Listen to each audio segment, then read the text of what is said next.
Assalamualaikum warahmatullahi wabarakatuh. Perkenalkan, nama saya Hadin Rolfi Setiawan dari kelas 4C dengan NIM 099. Di sini saya akan menjelaskan mengenai long term memory. Long term memory merupakan memori yang berkapasitas besar dan relatif permanen.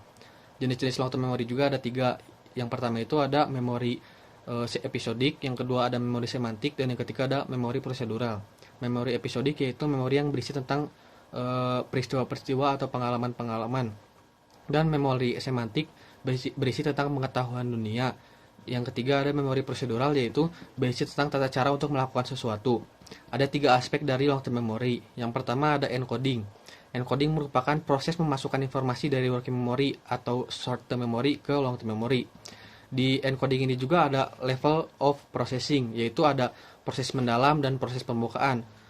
Proses mendalam ini artinya kita benar-benar memahami proses tersebut, sedangkan proses permukaan hanya ingatan yang kita ingat dengan hanya permukaannya saja dan tidak akan lama berada di ingatan kita. Untuk encoding sendiri agar berjalan lancar butuh elaborasi, yaitu pengembangan, dan distinktif, yaitu pembeda. Nah, di sini tuh ada hubungan emosi dengan memori. Nah, jika seseorang dengan memiliki emosi positif, seorang tersebut mendapatkan memori yang diingat itu positif. Sedangkan seseorang yang memiliki mood negatif, maka memori yang diingat juga akan negatif. Lalu orang yang memiliki mudah mengingat hal itu, berarti dia itu memiliki mood yang lagi senang.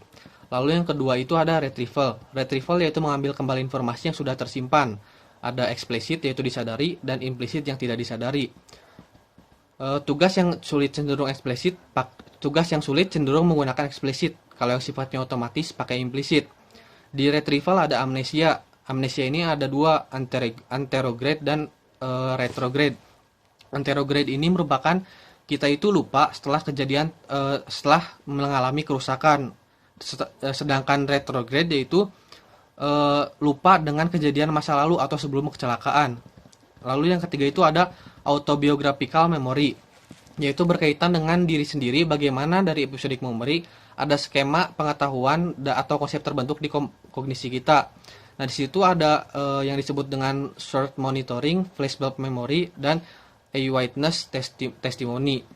Nah, di situ ada faktor yang mempengaruhinya. Yang pertama itu ada tekanan publik, yang kedua ada umpan balik positif dari orang lain, yang ketiga ada informasi seakan logik padahal faktanya tidak begitu, yang keempat terjadinya delay antara kejadian dan kesaksian. Sekian penjelasan dari saya mengenai long term memory. Mohon maaf bila ada kekurangan dan kesalahan.